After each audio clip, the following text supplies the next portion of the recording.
The airspace closed for just 36 minutes. The backlog took most of the day to clear. And after a night of waiting, with long queues still there at Heathrow this morning, frustrations were boiling over. Last night, the radar image looked like this, with limited incoming flights. Today, the southeast airports had largely returned to normal, though 38 flights were still cancelled at Heathrow. Because everything was full, we had to sleep on the floor. So they got us really thin mattresses. We couldn't get a pillow, nothing. There are no connections offered. People are jumping in front of the lines. Tensions are fraught. Well, yeah, because everybody's desperate to get out.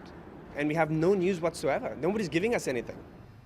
The air traffic controller, Nat, said the problem started at the most congested time of the week. In normal operations, the company relies on a limited number of workstations. When it gets busier, more controllers are brought in, which is exactly when the programme crashed. Unfortunately, we had a software glitch at that point. It's a very unusual event. We haven't seen that particular issue before. The challenge is that we have around 50 different systems at Swanwick and around 4 million lines of code, and this particular glitch was buried in one of those 4 million lines of code. At no point was passenger safety put at risk, but this shutdown does underline the fragility of the software system being used at Swanwick, which has constantly been adapted and updated since the 1960s.